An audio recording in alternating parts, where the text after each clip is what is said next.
Здравейте, хора! Казвам се Елица и днес ще ви покажа няколко от новите неща, които си купих,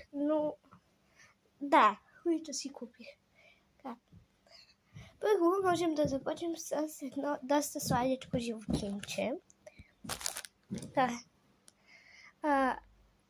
Взех си ето тази химикалка на Стич, която е триеща, но още не съм и махнала ето това, понеже искам да си я пазя за следващата учебна година.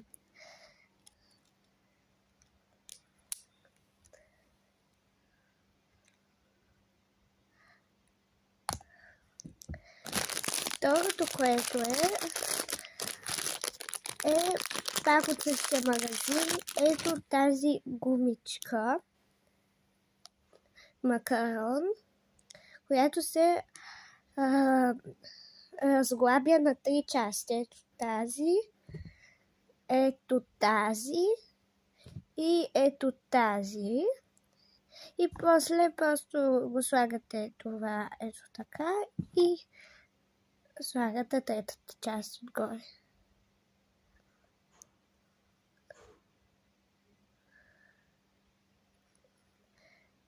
Ето я, така.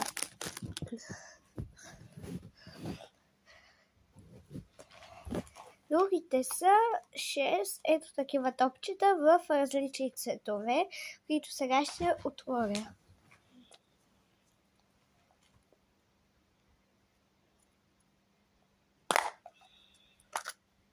Така.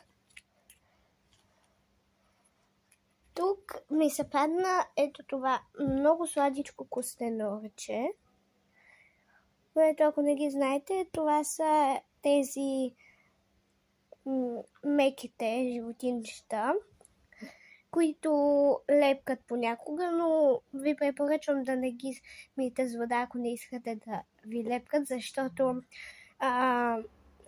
стават така много лепкави, а след малко ще ви покажа специален шампуан как да миете тези. Така че да не са лепкави.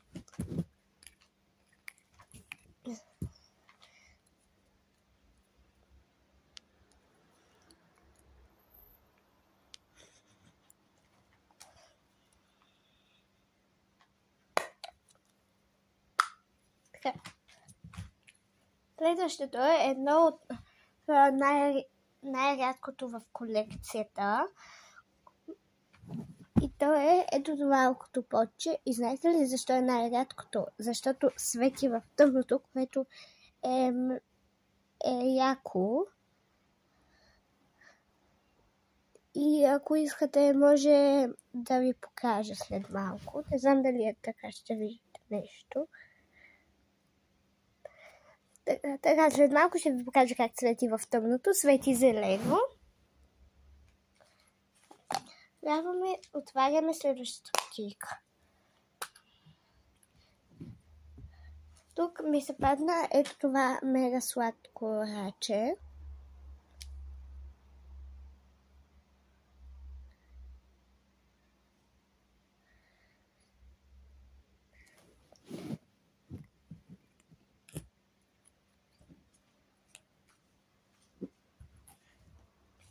Отваряме следващата кутийка.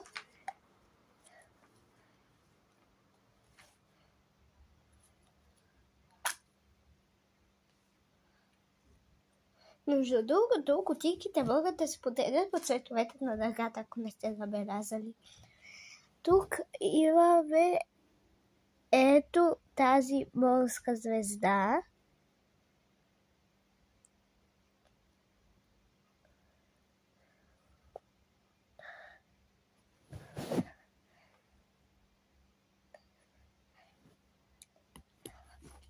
И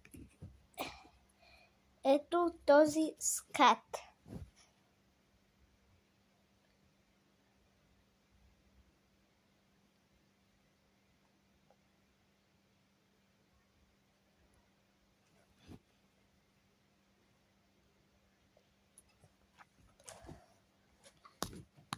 Дай на следващата кутийка. имаме акула.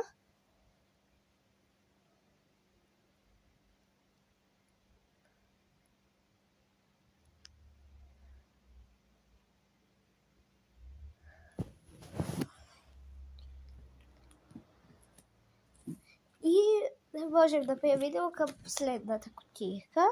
Тя е синя.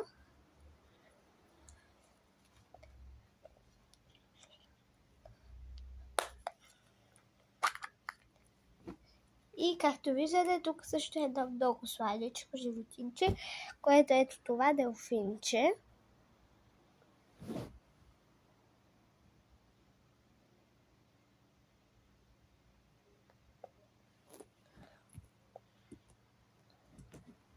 И така, сега сигурно ще ме помолите да ви покажа специалния шампуан, с който ги мия. Но преди това също искам да ви покажа няколко нови неща, които наскоро направих. Така, сега имам още две такива кутийки, която пак е жълта, но животинчето е ето това пак сладичко динозавърче.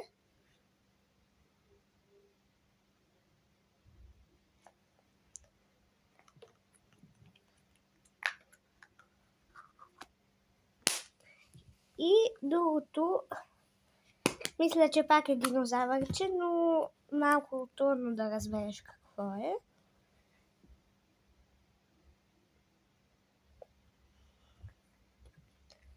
И имам още три такива, които не са в кутийки. Ето това сладко кученце.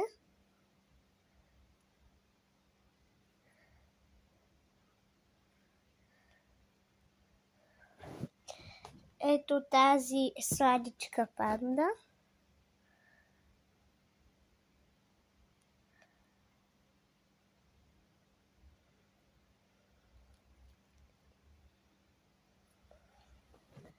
И ето това сладко таралещче.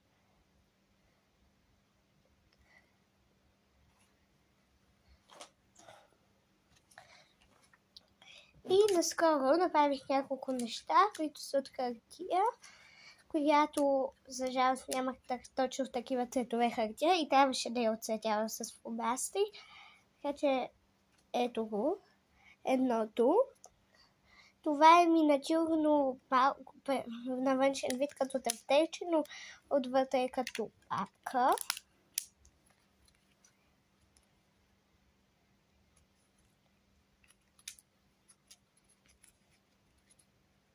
И тук могат да се слагат някакви неща.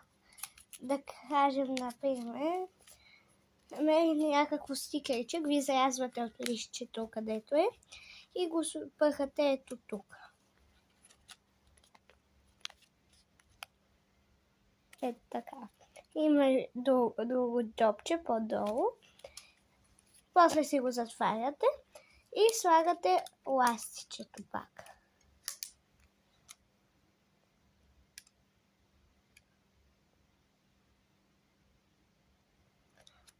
Другите са две почти еднакви, но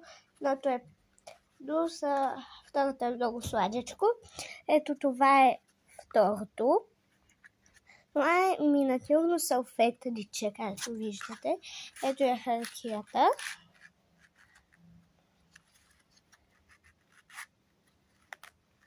И ето аз сега откъснах едно парче.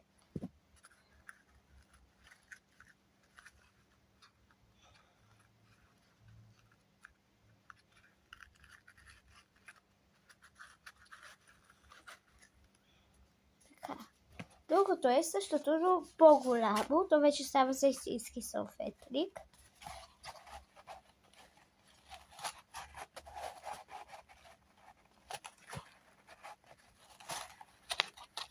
От което пак ще ви покажа едно кръстче. Ето и ето, пак си остава така. И понеже сигурно ще ме помолите. Ето това е шампуана. В принцип не се продава точно в тези бурканчета, но аз така го намерих. И има и други цветове, мисля, че. Сега ще ви отворя капачката да го видите и отвътре.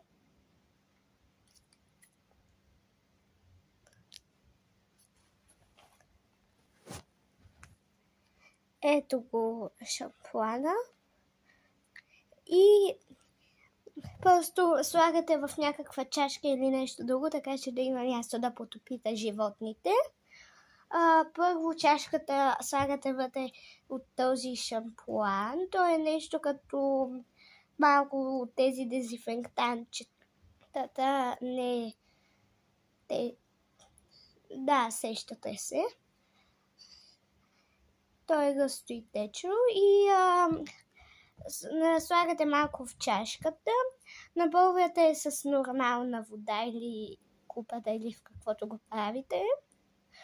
После измивате хубаво животните, то ще се получи нещо като пяна. И като сте сигурни, че сте ги измили, можете спокойно да ги измиете с нормална студена вода на чешмата. И после ги слагате в... По принцип се поръчват едни пак специални кърпички, но не е задължително да са от специалните. Може просто обикновена салфетка и да ги измиете. А сега до скоро!